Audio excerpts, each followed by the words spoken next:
कभी रात को चुपचाप ये सोचा है तुमने, शायद प्रॉब्लम मुझ में ही है।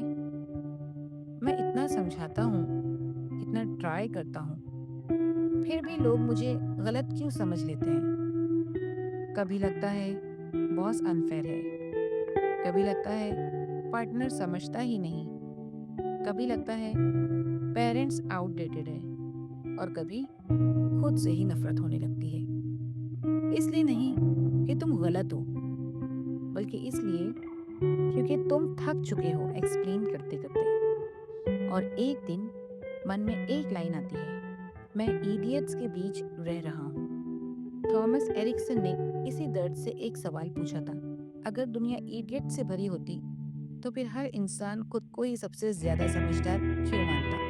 सच कड़वा है, हम लोगों को नहीं समझते, हम सिर्फ खुद जैसे लोगों को समझ पाते हैं। और जब सामने वाला हम जैसा नहीं होता तो हम उसे लेबल कर देते हैं, slow, rude, over dramatic, emotionless. पर सराउंडेड बाय इडियट्स एक डेंजरस सच बताते हैं, लोग बुरे नहीं होते, उनका ऑपरेटिंग सिस्टम अलग होता है। और इस सिस्टम को समझने के लिए सिर्फ 4 कलर्स का आइडिया काफी है। रेड, जो जीतना चाहता है। रेड लोग स्ट्रॉन्ग दिखते हैं, पर उनके अंदर एक डर होता है, टाइम वेस्ट हो गया तो मैं पीछे रह जाऊंगा। ये जल्दी बोलते हैं, जल्दी डिसाइड करते हैं, और जल्दी गुस्सा भी हो जाते हैं। इसलिए नहीं क्योंकि ये बदतमीज हैं, बल्कि इसलिए क्योंकि ये कंट्रोल लूज करने से डरते हैं। इनको बचपन से सिखाया गया होता है, स्ट्रांग बनो, वीक मत दिखो। पर जब कोई रेड को समझता है, जब कोई सीधी, क्लियर और ऑनेस्ट बात करता है, तो वही रेड तुम्हारे लिए शील्ड बन जाता है। लीडरशिप उनका ईगो नहीं होता, उनका डिफेंस मैकेनिज्म होता है। अगला कलर है येलो, जो जिंदा रहना चाहता है।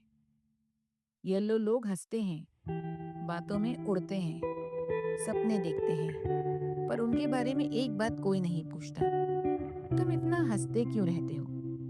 क्योंकि अक्सर ये हंसते हैं ताकि कोई उनका पेन नोटिस ना करे। ये लोग फील करते हैं, ज्यादा, बहुत ज्यादा। इसलिए स्ट्रक्चर उन्हें घुटन देता है, इसलिए रूटीन उन्हें तोड़ देता है। पर जब कोई उनकी एनर्जी को दबाने के बजाय डायरेक्शन दे, तो येलो लोग दुनिया बदल देते हैं। ये लेजी नहीं होते, ये मिसअंडरस्टूड होते हैं। अगला कलर है ग्रीन, जो सबको बचाना चाहता है। ग्रीन लोग चुप रहते हैं, अग्री कर लेते हैं, कन्फ्लिक्ट से दूर भागते हैं। लोग कहते हैं ये कुछ बोलता ही नहीं, पर कोई ये नहीं देखता कि ये बोलने से पहले सोचता है, कहीं किसी को दुख तो नहीं होगा। ग्रीन लोग अपने इमोशंस दबा देते हैं ताकि दूसरों के इमोशंस सेफ रहें। और जब ये टूटते हैं तो आवाज नहीं निकलती, बस खामोशी रह जाती है। ग्रीन को स्पेस चाहिए, ट्रस्ट चाहिए, रिस्पेक्ट चाहिए, और जब मिल जाए तो ये सबसे लॉयल इंसान बनते हैं। अगला रंग है ब्लू, जो गलती करने से डरता है। ब्लू लोग परफेक्शन के पीछे भागते हैं, रूल्स, लॉजिक, प्रूफ। पर असल में ये डरते हैं, अगर गलत हो गया तो। ये इमोशनल नहीं लगते, क्योंकि इमोशंस अनप्रेडिक्टेबल होते हैं। ब्लू लोग कंट्रोल चाहते हैं, सर्टेनिटी चाहते हैं, और जब दुनिया मैसी होती है तो ये और ज्यादा अंदर चले जाते हैं। पर जब सब फेल कर जाते हैं, तब ब्लू ही सिस्टम को संभालता है। ये बोरिंग नहीं होते, ये डिपेंडेबल होते हैं। असली प्रॉब्लम क्या है? प्रॉब्लम ये नहीं है कि तुम रेड हो या ग्रीन, प्रॉब्लम ये है कि तुम दूसरों से अपनी लैंग्वेज में बात करते हो और एक्सपेक्ट करते हो कि वो समझ जाएं। ये बुक तुम्हें ये नहीं सिखाती कि लोग कैसे चेंज करें, ये सिखाती है खुद का ईगो कैसे कम करें। क्योंकि जैसे ही तुम कह देते हो शायद वो गलत नहीं, बस अलग है, उस दिन तुम मैच्योर हो जाते हो। अपना कलर जान लेना एक्सक्यूज नहीं है, ये बोलने के लिए कि मैं ऐसा ही हूँ, बल्कि जिम्मेदारी है बोलने की। मुझे पता है मैं कैसा हूँ, अब मैं बेटर कैसे बन सकता हूँ। पर अब एक रियल सवाल आता है, अगर लोग अलग कलर्स के हैं, तो फिर हम उनके साथ जाएं कैसे? बात कैसे करें? कन्फ्लिक्ट कैसे कम करें? क्योंकि समझना तब तक यूजलेस है जब तक हम डील करना ना सीख लें। रेड के साथ डील कैसे करें? सबसे पहले ये याद रखो, रेड को रिस्पेक्ट चाहिए, सिंपैथी नहीं। अगर तुम रेड से बात कर रहे हो तो लंबी इमोशनल एक्सप्लेनेशंस मत दो। एक्चुअली हुआ क्या ना, मैं ट्राई कर रहा था, ये सब उन्हें बिल्कुल पसंद नहीं। ये प्रॉब्लम थी, ये सोल्यूशन है, ये टाइम लगेगा। रेड को इस तरह के सेंटेंसेस पसंद है। रेड को ऑप्शंस दो, कंट्रोल दो, पर ड्रामा मत दो। अगर रेड गुस्सा करे तो घबराओ मत, ये पर्सनल नहीं होता, ये उनका प्रेशर बोल रहा होता है। और जब रेड तुम्हारी क्लैरिटी देख लेता है तो वो वही इंसान तुम्हारा स्ट्रॉन्गेस्ट सपोर्टर बन जाता है। येलो के साथ डील कैसे करें? अब येलो को बंद करने की कोशिश मत करो। ये फूल जैसे होते हैं, ये फूल जैसे होते हैं। ज्यादा रूल्स की वजह से ये मुरझा जाते हैं। इनसे बात करते वक्त सिर्फ डेडलाइंस मत दो, विजन दिखाओ। ये काम क्यों इम्पोर्टेंट है, ये बताना येलो के लिए ज्यादा पावरफुल होता है। कब तक करना है से लेकर कब तक हुआ, ये बताना जरूरी है। और हाँ, अगर येलो भूल जाए तो इंसल्ट मत करो, जेंटल रिमाइंडर दो, पब्लिक एम्बेरसमेंट मत दो।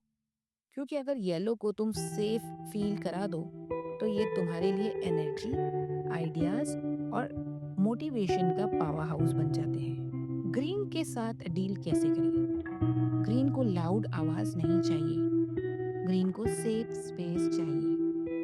इनसे बात करते वक्त जल्दी बोलो, क्या चाहते हो, ये सब मत कहो। तुम जो सोच रहे हो वो इम्पोर्टेंट है, ऐसा बोलोगे तो उन्हें अच्छा लगेगा।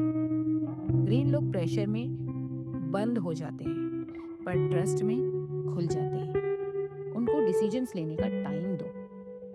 उनका साइलेंस लेजीनेस नहीं होता, वो प्रोसेस होता है। और याद रखो, अगर एक ग्रीन तुम्हारे साथ खड़ा हो गया ना, तो वो तुम्हें तब भी नहीं छोड़ेगा जब बाकी सब लोग चले जाएंगे। ब्लू के साथ डील कैसे करें? ब्लू को कन्विंस करना है तो इमोशनल अपील काम नहीं करेगा। मुझे फील हो रहा है, ये सही है, ऐसी बातें मत करो। डेटा ये कहता है, प्रूफ ये है, वो इस पर बिलीव करते हैं। ब्लू के साथ पेशेंस रखो। वो सवाल पूछते हैं क्योंकि वो श्योर होना चाहते हैं, ना कि तुम्हें नीचा दिखाने के लिए। इनको सरप्राइज मत दो, एडवांस इंफॉर्मेशन दो। और जब ब्लू को क्लैरिटी मिल जाती है तो ये वही काम करेगा जो 10 लोग मिलकर नहीं कर पाते। सबसे बड़ी सीख ये है कि जब तुम रेड के साथ रेड बन जाते हो, येलो के साथ येलो, ग्रीन के साथ ग्रीन और ब्लू के साथ ब्लू, तब दुनिया सडनली इजी लगने लगती है। लोग चेंज नहीं हुए होते, तुम इन्वॉल्व हो चुके होते हो। और मैच्योरिटी का मतलब ये नहीं होता कि तुम हमेशा जीत जाओ। मैच्योरिटी का मतलब ये होता है हर जगह लड़ना बंद कर देना। इस बुक का गोल ये नहीं है कि तुम हर इंसान को क्लासिफाई करो। गोल ये है कि जब तुम किसी से टकराओ तो तुम बोलो, शायद वो गलत नहीं है, बस मैं उसकी लैंग्वेज नहीं बोल रहा। और जिस दिन तुम ये सीख गए ना, उस दिन से तुम लोगों के बीच नहीं, लेवल्स के बीच जीना शुरू कर दोगे।